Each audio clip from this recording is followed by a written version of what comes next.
Évangile de Jean, la préface, suivie du chapitre 1. Jean en est l'auteur. Le thème abordé, Christ, Dieu. Sa date de rédaction est d'environ 85 à 90 après Jésus-Christ. L'auteur du 4e évangile est Jean, fils de Zébédée, l'un des 12 apôtres. Avec Jacques, son frère, et Pierre, il fut choisi par le Seigneur pour être associé à certaines expériences marquantes, telles que la transfiguration glorieuse et l'angoissante veille à Gethsémanée. C'est à Jean que le Seigneur crucifié confia sa mère. Il travailla souvent aux côtés de Pierre, comme le montre la première partie du livre des Actes, et devint l'une des 3 colonnes de l'Église primitive, ce que Paul confirme. Jean écrivit également les 3 épîtres qui portent son nom, et l'Apocalypse. Le but avoué de Jean, en écrivant cet évangile, est que vous croyez que Jésus est le Christ, le Fils de Dieu, et qu'en croyant vous ayez la vie en son nom. C'est pourquoi il présente Christ, le Fils de Dieu, venu de Dieu, qui dit les paroles de Dieu. Le vocabulaire employé sert le dessein particulier de l'Évangile. Les mots croire et vie, les titres Fils et Fils de Dieu y sont beaucoup plus fréquents que dans les évangiles synoptiques. Vrai, vérité, amour, témoignage et monde sont aussi des termes propres aux écrits de Jean. Lui seul mentionne les proclamations répétées de Christ. Entre parenthèses, je suis. Lui seul également rapporte 25 déclarations de Christ précédées de l'expression solennelle, entre parenthèses, en vérité, en vérité. Enfin, lui seul relate la grande polémique passionnée qu'engagèrent contre Christ des ennemis aux intentions meurtrières. L'évangile de Jean peut être divisé comme suit. Le prologue, la parole éternelle incarnée dans le Fils de Dieu. Le témoignage de Jean-Baptiste au Fils de Dieu. Le Fils de Dieu manifestant sa puissance dans son ministère public. Le Fils de Dieu manifestant son amour dans son ministère privé. Le sacrifice du Fils de Dieu. Les manifestations du Fils de Dieu après sa résurrection. L'épilogue, le Fils de Dieu ressuscité, maître de la vie et du service. Évangile de Jean, chapitre 1. Au commencement était la parole, et la parole était avec Dieu, et la parole était Dieu. Elle était au commencement avec Dieu. Toutes choses ont été faites par elle, et rien de ce qui a été fait n'a été fait sans elle. En elle était la vie, et la vie était la lumière des hommes. La lumière luit dans les ténèbres, et les ténèbres ne l'ont point reçue. Il y eut un homme envoyé de Dieu. Son nom était Jean. Il vint pour servir de témoin, pour rendre témoignage à la lumière, afin que tous croient par lui. Il n'était pas la lumière, mais il parut pour rendre témoignage à la lumière.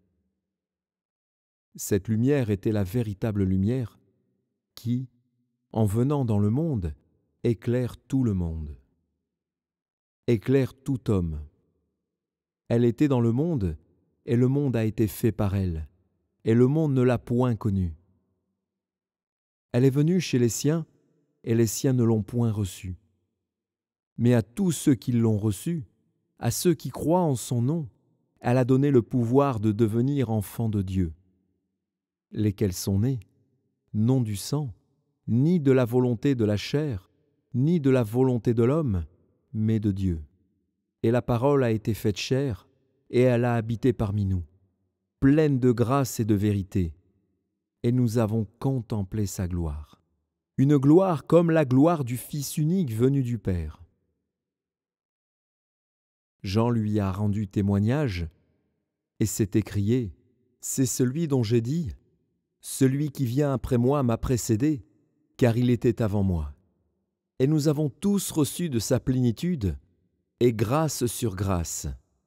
Car la loi a été donnée par Moïse, La grâce et la vérité sont venues par Jésus-Christ. Personne n'a jamais vu Dieu. Dieu le Fils unique, qui est dans le sein du Père, est celui qui l'a fait connaître. Voici le témoignage de Jean, lorsque les Juifs envoyèrent de Jérusalem des sacrificateurs et des Lévites pour lui demander « Toi, qui es-tu » Il déclara, et sans restriction, il affirma qu'il n'était pas le Christ. Et ils lui demandèrent « Quoi donc ? Es-tu Élie » Et il dit « Je ne le suis point. » « Es-tu le prophète » Et il répondit « Non. » Ils lui dirent alors « Qui es-tu » afin que nous donnions une réponse à ceux qui nous ont envoyés. « Que dis-tu de toi-même » ? « Moi, dit-il, je suis la voix de celui qui crie dans le désert. Aplanissez le chemin du Seigneur, comme a dit Ésaïe, le prophète. » Ceux qui avaient été envoyés étaient des pharisiens. Ils lui posèrent encore cette question. « Pourquoi donc baptises-tu si tu n'es pas le Christ, ni Élie, ni le prophète ?» Jean leur répondit, « Moi, je baptise d'eau, mais au milieu de vous il y a quelqu'un que vous ne connaissez pas, qui vient après moi. Je ne suis pas digne de délier la courroie de ses souliers. » Ces choses se passèrent à Béthanie, au-delà du Jourdain, où Jean baptisait. Le lendemain, il vit Jésus venant à lui, et il dit « Voici l'agneau de Dieu, qui ôte le péché du monde. C'est celui dont j'ai dit « Après moi vient un homme qui m'a précédé, car il était avant moi. Je ne le connaissais pas, mais c'est afin qu'il soit manifesté à Israël que je suis venu baptiser d'eau. » Jean rendit ce témoignage. « J'ai vu l'Esprit descendre du ciel comme une colombe et s'arrêter sur lui. Je ne le connaissais pas, mais celui qui m'a envoyé baptiser d'eau m'a dit « Celui sur qui tu verras l'Esprit descendre et s'arrêter, c'est celui qui baptise du Saint-Esprit. » Et j'ai vu, et j'ai rendu témoignage qu'il est le Fils de Dieu.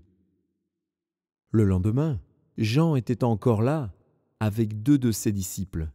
Et, ayant regardé Jésus qui passait, il dit « Voilà l'agneau de Dieu. » Les 2 disciples l'entendirent prononcer ces paroles, et ils suivirent Jésus.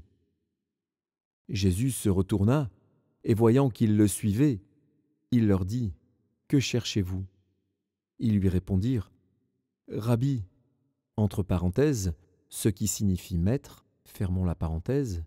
« Où demeures-tu ? Venez, leur dit-il, et voyez. » Ils allèrent, et ils virent où il demeurait, et ils restèrent auprès de lui ce jour-là. C'était environ la 10e heure.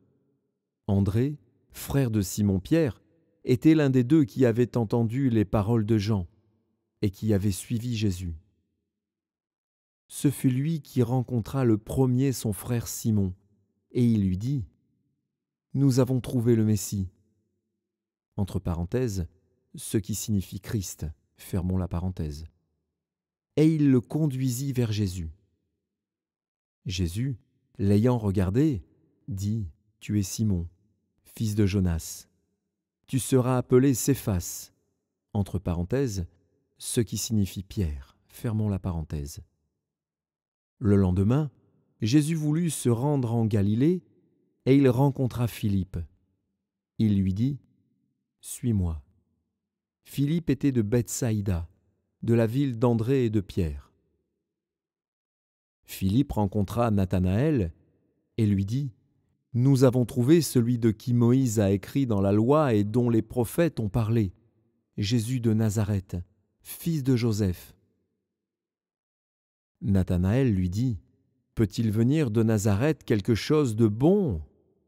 Philippe lui répondit « Viens et vois. » Jésus, voyant venir à lui Nathanaël, dit de lui « Voici vraiment un Israélite, dans lequel il n'y a point de fraude. » « D'où me connais-tu » lui dit Nathanaël. Jésus lui répondit Avant que Philippe t'appelle, quand tu étais sous le figuier, je t'ai vu. » Nathanaël répondit et lui dit, « Rabbi, tu es le Fils de Dieu, tu es le roi d'Israël. » Jésus lui répondit, « Parce que je t'ai dit que je t'ai vu sous le figuier, tu crois, tu verras de plus grandes choses que celles-ci. » Et il lui dit, « En vérité, vous verrez désormais le ciel ouvert et les anges de Dieu monter et descendre au-dessus du Fils de l'homme. »